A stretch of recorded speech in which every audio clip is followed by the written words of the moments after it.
Halimbawa, kung hulihin ng ICCC, PRD, pwedeng manawagan ng people power. Well, kinikilala naman ng ating saligang batas to some extent ang people power. Pero hindi tayo pwedeng manawagan ng rebellion, pag-aaklas, or anything like that. Anything that might involve a violent movement. Okay. Pero dun sa issue ng ICC, wag po nating kakalimutan, hindi lang po si dating Pangulong Duterte ang involved dyan. Nine-name na po nila si VP Inday sa pag-iimbestiga niyan. Tandaan niyo po yan. That's how aggressive yung mga alipores ng ilang mga taong interesado sa posisyon niya. Ganun sila ka-agresibo. Pinapaname siya bilang isang respondent dun sa kaso dahil dun sa panahon na siya ay mayor ng Davao City. So, magandang hapon. Ako po si Trixie Cruz Angeles. Ito po ang Luminous. Kung sakaling naiingayan kayo dun sa aming background, ito ay dahil nasa airport ako at delayed ang aming flight. Actually, dapat umalis ako na madaling araw kanina, pero dahil nasiraan yata ng eroplano, so na-delay po kami ng more than, well, ilang 8 hours na yata kami delayed. So habang nag-aantay, yes po, napansin ko na marami pong revelations na nanggaling kay Binibining Maharlika. We can discuss that, pero I think you should phrase that as questions para matalakay natin. Ang gusto ko lang pong masabi sa ngayon ay mahalaga rin to eh. Ang napansin ko at tumataginting po ang issue na ito ay nung lumabas yung issue ng kakulangan ng liquidations ng Kongreso, they dealt with it only for a short while. Ibig sabihin, si Senator Migs ay tinalakay niya ng saglit lang. Ang sinabi lang nila is, unqualified daw yung report ng COA tungkol sa Kongreso at saka sa Senado. But that's not really saying anything, di ba? Considering na yung liquidation standards nila ay medyo mababa. Hindi po pareho. In other words, kapag nandun sa executive, grabe ang hingian ng resibo, mayroon pang ang malaki ang requirement para sa documentation. Pero matapos na talakayin both ng Senado at ng Kongreso in such a, how do you call this, dismissive way, hindi na nila pinag-usapan muli. Instead, ay nagkaroon ng hearing sa Committee on Franchises, nagkaroon ng issue tungkol sa mga issues tungkol sa DepEd, bukod sa GSIS and other remittance issues, mayroon pa dun sa isang logistics company na napakabababaw na issue na madali namang naisagot ng DepEd. Bukod pa dito, may usap-usapan na tungkol sa pagpasok ni umano ng ICC investigators dito sa Pilipinas at with the intention na imbestigahan ang kaso tungkol sa Jaguar. So, ano ang napansin natin dito? Irrefutable po ito. Number one, dismissive po ang pagtrato ng ating mga legislators tungkol sa issue ng liquidations. Hindi po nila binibigyan ng nararapat na pansin ang ating mga hinaing tungkol dito sa mga ito. Dahil pera ito ng bayan, mahalaga na i-address nila yung issue. Instead, ang nakikita natin ay napag-iinitan lang ang mga Duterte. Now, what does that have to do with liquidation? Well, aside from the fact of distraction, alam nila na kapag tumuloy-tuloy ang galit ng mga tao tungkol sa mga issue na ito, then medyo na may meligro ang kanilang political pogi points. Kumbaga.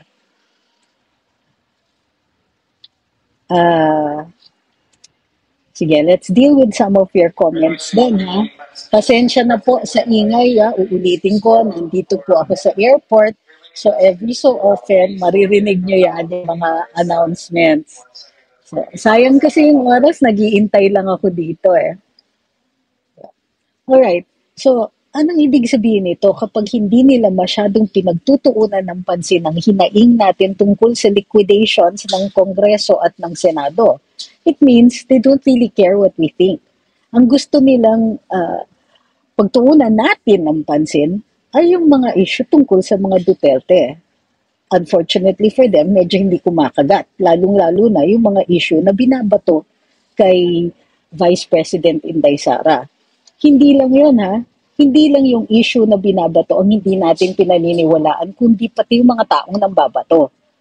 So, ano yung impression natin ngayon? Ang impression ng taong bayan is, they don't really listen to us. Gumagawa sila ng issue, pero dun sa magagawa-gawang issue, abay gusto nila, kakampihan pa natin sila. It's manipulation in every sense of the word. Di na nga natin tayo pinakikinggan, they don't really care otherwise what we think. Kumbaga, they only care when it affects them. So, in the meantime, they'll keep feeding us all of these so-called information, pero pag tayo naman ang may hinaing, ay dead ma tayong lahat. We can't keep doing this eh. Unang-una, maliwanag na pinapakita ng significant na sektor ng lipunan na beloved ang mga Duterte. And we like their brand of leadership. Anong ginagawa nila? Ginagaslight nila tayo. Sinasabi nila sa atin through their actions na hindi worthy itong mga to. Hence the issues about the ICC, the issues about the DepEd, and so on. Hindi ba nila napapansin na pilit na sila? Hindi ba nila napapansin na hindi kumakagat yung mga issue na binibigay nila sa atin na gusto nilang talakayin natin? Isa pa, ito, maraming katanungan tungkol sa nasaan si DOJ Secretary Remulla. I'm hesitant to discuss this kasi it might have to do with health issues. At alam nyo naman po sa ating saligang batas, ang kailangan talagang isa publiko ay yung health condition ng Pangulo. Pero yung mga individual secretaries, while it is a matter of transparency, meron ding kumbaga mayroong ding concern about the privacy of their health conditions. So, maganda sana na maging transparent ang gobyerno. Ayaw lang nga natin masyadong mag-inquire into the health issues of a cabinet member kasi medyo masyado ng personal. Nasa saligang batas, pagdating sa presidente, ayan, pwede tayo magtanong. So, ito yung concern ko. Hindi concern ang admin.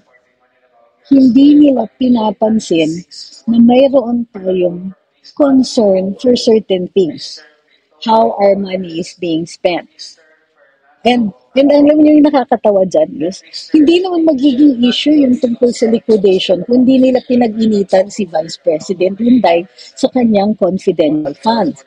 Dahil nag-i-insist sila ng transparency, di sige, balik sa inyo. Kayo din, dapat transparent kayo. How dare you bring up transparency and impose a higher standard for people who are not you?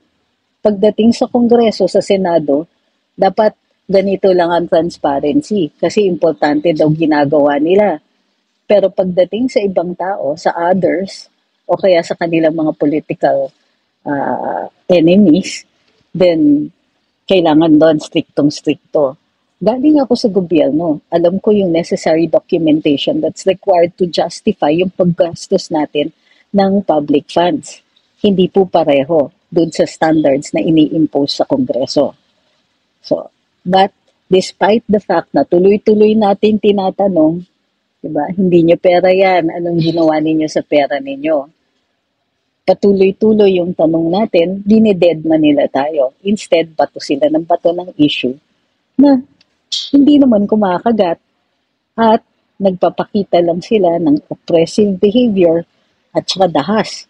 As we have seen dun sa paggawa nila, dun kay Ka Eric at kay Doc Lorraine.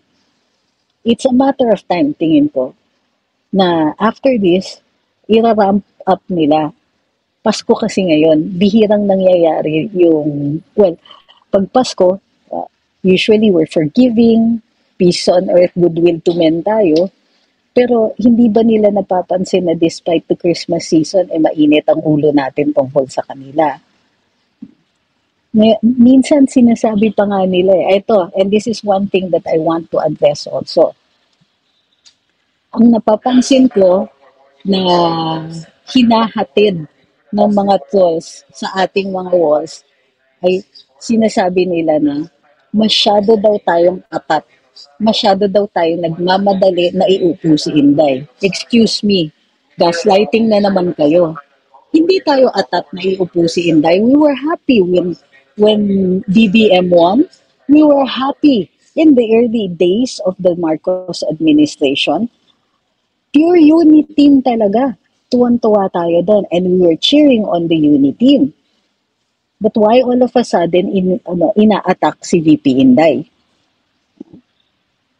Hindi tayo yung nag-umpisa ng alitan na ito, ng conflict na ito. It started nung pag-question sa confidential funds ni VP Inday at kung ano-anong issue na nire-raise nila na maliwanag naman na hanash. Diba? Hanash! Biglang, sige nga, pakita ninyo kung saan ninyo ginastos yan, yung confidential funds. Samantalang, dati, they would have given her anything she asked for. May nagreklamo ba? Kahit noon? So, they know about the satellite offices. Hindi naman sikreto yon. It's all over the country. Kumibo ba ang legislature nung time na yon? In the exercise of their oversight functions, pwede naman nilang tanungin Saan nyo nakuha pondo dyan? Pwede naman nilang tanungin nun pero hindi. Ngayon nila tinanong. So they started it. Kumbaga, o di inumpisahan nila, gusto nilang transparency sa confidential fund ni VP Inday. O di sinabi niya, wag na lang, wala na lang. Yun lang ako hihingi niyan, inyo na yan. Pagkatapos, anong sinabi naman nung tayo na yung nagtatanong, o sige, kayo naman po, saan nyo po ginastos yung MOOE? Saan nyo po ginastos yung mga travel fund? Saan nyo po ginastos ang extraordinary fund? Suddenly, tayo yung on the attack. Ano ba? Tapos, iupo si VP Inday. We weren't even thinking that. We were just thinking, we should leave her alone to do her job. Wala nga magsasabi dito na iupo na siya Sila dyan yung nag-bring up nun. And you know why they want us to make that an issue? Para pwede nilang bantayan tayo at pagkakasuhan tayo. Sure yan. Kasi ramdam na natin Nararamdaman na natin na mabigat ang kamay nila pagdating sa kasuhan. So, I just like to remind these people na nagsasabing atat daw tayo, hindi tayo makaintay na iupo si Inday. Hindi daw tayo makaantay ng 2028. Excuse me. Sino ba dyan yung biglang nagsalita tungkol sa impeachment? Kami ba? Ha? Kaninong impeachment? Hindi naman kami nagsasalita tungkol sa Pangulo and hindi kami nagbibitaw ng mga salita tungkol sa impeachment ng Pangulo. Sino yung nagsalita ng impeachment? At sino ang gusto nilang i-impeach? Yeah? Sino ang pinafile nila ng kaso sa Supreme Court? Kami ba? So, I call BS on those people saying atat tayo na iupo si Inday. We didn't start this fight. We didn't start the criticism. So, at careful kami sa mga salita namin. Alam namin kung ano legal, ano yung hindi. So, huwag nyo kaming pag-gaslight na ganyan. Huwag nyo kaming paglululokohin ng mga ganyan. Alam namin na may kumpas yung mga salita ng mga troll na yan. And in the middle of all that noise, yung mga atat kayo and all that, kailan nyo sinasabi yung tungkol sa house? May kahit isa ba dyan sa mga trolls na nagja-justify dun sa secrecy surrounding the expenses of the house? Pakisabi nga. Yan dapat yan dapat ang dinidiscuss ng mga trolls Hindi naman nila ginagawa. Sino ba nag-bring up ng ICC? Kami ba? Sino bang sino ba yung mga napapraning dyan? Ulitin ko sino ba yung napapraning dyan? Ha? Sino ba mag-benefit kung ma-impeach si VP Inday? It's whoever the president will choose to fill that vacancy. Kasi ayon sa saligang batas, simple lang yan eh. Kapag nabakante ang office, ang posisyon ng vice president, presidente po ay mamimili na i-confirm naman ng legislature. At pipili ang presidente doon lang. Doon lang sa House or sa Senate.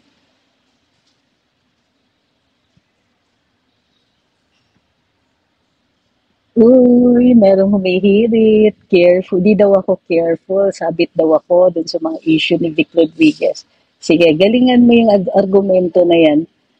So, ano ngayon kung galit si Panelo sa akin dahil dun? Kiber, nag-away ba kami? Pinansin ko ba siya? Pinansin ko ba yung mga nagsasalita ng kung ano-ano nung nasa opisina ako? Wala. Not only that, yung mga harshest critics ko at the time, baliktad na po. So, galingan niyo po yung mga ganyang klaseng argumento kasi hindi ko makagat mahina talaga kayo. Sorry na lang. Yep. Yan, no? Para makita ninyo.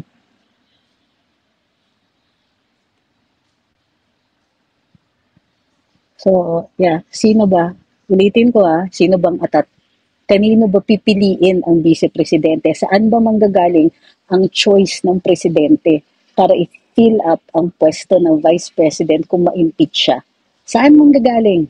Kung nagbabasa ng saligang batas itong mga 12 na to, may intindihan nila na manggagaling yan sa House or sa Senate. Tapos sila pa yung magko-confirm. Sabi ni Roger Cortez, na-investigahan din daw mga taga-Congress, puro ata po walang liquidation, malupit pa naman parusa sa kurakot.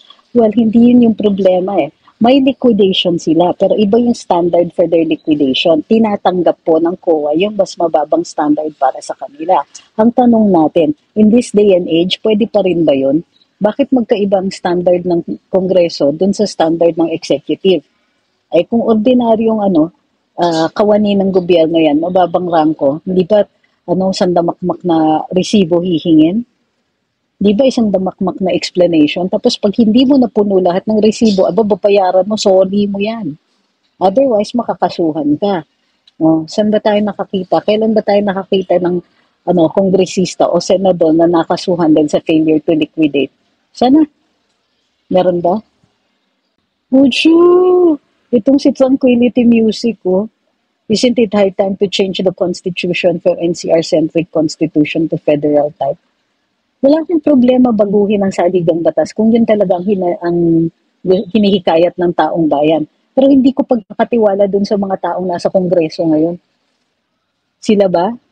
Sila na nga yung gusto natin baguhin. Sila nga yung dahilan kung bakit ang dami nating problema ngayon pagkatapos sa kanila natin pagkakatiwala yung pagbabago ng saligang batas. Di na, bakit mo iniwan si Presidente at sa kabila ka pa dumikit? One of these days, ikikwento ko yan. Pero there's a reason para sa lahat. Now, the President accepted my resignation on health reasons. So, huwag mong sasabihin na iniwan ko ang Pangulo. Siya po yung tumanggap ng resignation ko. So, at wala kaming away ni Pangulo. Kaya galingan mo yung mga ganyang klaseng argumento. Nag-i-insinuate ka, wala ka man lang isang patpat ng ebidensya para dyan sa sinasabi mo, iniwan ng presidente. Nag-resign ako for health reasons. Migil ka dyan. So, sabi ni Joselito, tuwang-tuwa mga Dilawan sa nangyayari ngayon kasi mga DDS at loyalista nag-aaway. Ay talaga, care na care mo talaga. May care ka talaga dun sa iniisip ng mga Dilawan. Buti kung nakakapuno pa sila ng isang kombi. Ay, mali. O sige, isang L300. Magkasya sila yung lahat ng mga Dilawan na in existence. Darling, why do you care about such a minority? Ngayon, kung natutuwa sila, Pasko naman, pagbigyan. So what? What does it matter? Ilang beses na natin, tinalo sila sa eleksyon, tapos nagkikare ka pa rin what they're thinking? Why? And that's not an argument, really. Tuwan-tuwa sila na ganyan na nangyayari. So what? Sila ba nagbabayad ng sweldo nyo? Sino ba ang nagde-determine kung saan pupunta ang bayan? Ang dami naman nila. Sabi ni Freedom, nakakatawa nga po yung mga congressman komunista ng ABS-CBN, ipapasara galit sila. Ngayon, SMNI eager sila. O totoo yun. Nung ABS-CBN, ayaw nila. Kasi press freedom daw sila. O sige, fine. Ngayon, suddenly, walang press freedom. So, isa pa, ang sinasabi, may mga humihirit yan. Hindi ko pwedeng hindi pansinin because I want to point out how weak their arguments are, how weak their statements are. Kung sila po ay nagdidepensa sa administrasyon, abay kulang na kulang ang ginagawa nila. Di ba? So, hindi pwedeng hindi pansinin. Hindi ko pinapansin yung individual, yung mga personality, sino ba tong mga to? Care. I care about what they're trying to say because I want to know. I want to know what they're thinking. We should care. And if there are serious issues na meron silang nilalantad, di sige, sagutin natin. Yung hindi lang natin talaga sinasagot, yung mga ad hominem, yung mga namimersonal. Bakit pinangiiyan? Sabi ni Simone Sanchez sa TikTok, nakakatuwa lang kay VP in spite of everything, still she supports the admin. Trabaho lang. If you're working, you don't necessarily, let's not make it political, regardless of whether she supports the leadership or not, regardless of what she thinks about the leadership or not, she occupies a position and she will work. The thing that we should celebrate is the quality of work that she delivers all the time. Stricto yan. Parang parang yung mga terror teacher, si VP Inday. She's strict about how to run her office. Sabi ni Apricot, sana si Risa sa human rights violation. Alam niyo naman si Senator Risa, political animal yan. So mahilig siyang mag-raise ng issue ng human rights violation, lalong-lalo na dun sa political enemies or political opponents. So hindi dapat tayo nabibigla o nagugulat pa dun sa kung saan niya dinadala yung mga issues at sino yung mismo pinipili niyang questionin. Alam niyo, paulit-ulit yung tanong tungkol sa pwede bang kasuhan. Ito yung the short answer for any of the pwede bang kasuhan questions is, yes, pwede magkaso, pero mananalo ba? Hindi parati. Sometimes it's a question of whether or not it is a matter that the Supreme Court can take up. Can they comment on that? Can they make it into a case? Number 2, may kaso ba? May actual case or controversy ba? Meron bang batas na nalabag? Meron bang provision ng saligang batas na nalabag? May mga rights ba na naapektuhan? Meron bang obligasyon na hindi ginawa? Mayroon bang damage? Yan po ang magiging basehan para dun sa sagot. After saying that, kung lahat yan ay meron naman lahat, ang tanong, may ebidensya ba? So, may argumento ba? And so on. So, yung mga tanong ninyo na pwede bang kasuhan, pwede bang ganito, yes, lahat pwedeng kasuhan. Ang tanong, mananalo ba? And we cannot always answer that with finality. What we can say is, may grounds for this. May grounds for bringing the matter up. Yung isa pa is, kailangan din may personality yung tao na magdadala ng issue dun sa hukuman. So, yun yung mga basis. Kumbaga, you can ask me all the time, but I will always answer the same way. First, may actual case or controversy ba? Diba? Wala po bang malinaw na stand si Senator Amy kung kaninong talagang side niya? Kung sa mga Duterte ba o sa pinsan niya at kapatid? Kasi panay parinig lang po siya. Para kasing playing safe po siya. Alam nyo, hindi kasi comfortable, kumbaga, ang posisyon ni Senator Amy. Una, kapatid siya ng Pangulo. Pangalawa, kaibigan siya ng mga Duterte. One of the first campaign contributors nga siya doon sa campaign ni Presidente Duterte in 2016. So, I think na, many of us, we demand that she clarify her position. And I would understand kung si VP Inday o si Pangulong Duterte, former President Duterte ang kumausap sa kanya. Pero tayo, hindi ako sure. Para sa akin, naiintindihan ko yung lagay niya. Kapatid siya eh. Buti sana kung yung tipong pinsan lang. Yan, madali laglag ang pinsan. And in the end, magkaano naman tayo, magkamag-anak tayo eh. Parang ganun. Pwedeng ganun eh. Pero kapatid, ibang issue yan. Kaputol yan eh. Sabi ni Dandy, may silbi pa ba yung House Speaker natin? Parang nagre-ready na po sa 2028. Well, gano'n naman talaga lahat ng mga nasa elective positions. The moment na pumasok na sila sa opisina, nagpe-prepare na yan para sa re-election nila. Unless presidente ka.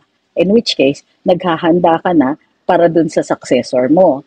At well, alam natin na yun na po ang ginagawa nila. Naghahanda na sila sino yung mga susunod. Kasi kung papabayaan nila yan, well, ang problema, kung yun lang ang hinahanda nila at hindi naman nila inaasikaso ang bayan, o yun, problema yan. Pag yung bayan pinapabayaan na nila. And ayan ang nakikita kong nangyayari. Hindi natin nararamdaman na may serious na mga solusyon sa mga issues natin. Kamusta na ang presyo ng bigas? Kamusta na ang presyo ng pagkain? May mga nagsasabi nga daw, bumaba naman ang inflation. Sure, bumaba. Pero core inflation yan. Meron pa rin kasi nasa 4%. Ang ideal is something like 3%. So ano yung nangyayari? Ang 4% na yan, saan nanggagaling? Dalawa. Oh, crudo at saka pagkain. Kung konti lang ang magagawa natin sa crudo, although meron magagawa sa crudo, hindi nila tinanggal, by the way lumabag sa batas ang ating administrasyon nung hindi nila hinold yung excise taxes nung lumampas ng $80 per barrel na yung yung prices sa international market. So, pwede nilang pababaan yung presyo ng crudo, hindi lang nila ginagawa. Pwede naman nilang kaltasan yung mga add-ons o mga pass-on rates dun sa presyo ng kuryente, hindi nila ginagawa. Pwede naman nilang ayusin yung logistics system, lahat ng mga in-between, the farmer and the market, marami silang pwedeng ayusin na hindi nila ginagawa. Ang ginagawa nila puro ayuda. Ano yun? Yes, agree ako sa jeepney phase-out. Tinatanong kasi ni Sion, agree po ba kayo sa jeepney phase-out? Yes, I do. The jeepney belongs in a museum. I am pro-trains. Whether it is yung maliit na klase for shorter distances and then for longer distances, trains talaga po mas efficient po. It moves people. And I am pro encouraging people to walk. Kahit ang init-init ng panahon at kahit ako mahihirapan ako, magpapayong na lang ako kung ano. Kung talagang maganda yung sistema natin dito, yung transportation system natin dito, we don't need the jeep. Sabi ni Red Chocolate, puro na lang ayuda. Paano naman kaming OFW? Uwi na lang din kami, umasa na lang din kami sa ayuda. Ay sa totoo lang, di ba? Ang mga may trabaho at ang mga OFWs, dahil may trabaho kayo, hindi kayo bibigyan ng ayuda. Naalala niyo nung di ba, nung pandemic. Nung pandemic talaga, hindi na kami, technically, dapat lahat ng households binibigyan or something like that. Or yung ilang mga members ng household dapat binibigyan kasi mababa yung sweldo or whatever. Pero as it turns out, kung may sweldo ka, hindi ka bibigyan ng ayuda. Kung ikaw ay may pension, hindi ka bibigyan ng ayuda. Bigyan ka ng ayuda pagka politically convenient para dun sa mga nakaupo. So it isn't about who needs what. It's about their desire na to court certain votes. Halimbawa, kung hulihin ng ICCC, PRD, pwedeng manawagan ng people power. Well, kinikilala naman ng ating saligang batas to some extent ang people power. Pero hindi tayo pwedeng manawagan ng rebellion, pag-aaklas or anything like that. Anything that might involve a violent movement. Okay. Pero dun sa issue ng ICC, wag po nating kakalimutan, hindi lang po si dating Pangulong Duterte ang involved dyan. Nine-name na po nila si VP Inday sa pag-iimbestiga niyan. Tandaan niyo po yan. That's how aggressive yung mga alipores ng ilang mga taong interesado sa posisyon niya. Ganon sila ka-agresibo. Pinapaname siya bilang isang respondent dun sa kaso dahil dun sa panahon na siya ay mayor ng Davao City. Sabi ni Granny's Vlog, good day, ngayon lang po ako nakaranas ng ganitong klaseng gobyerno, grabe. Oo, pero ayoko rin naman natin isipin na walang hope, mayroon po. Pero nasa sa atin yun. Unang-una, wag nating bibenta yung boto natin at wag na tayong boboto dito sa mga tao who have already let us down. Bakit tayo ginaganito? Because they can.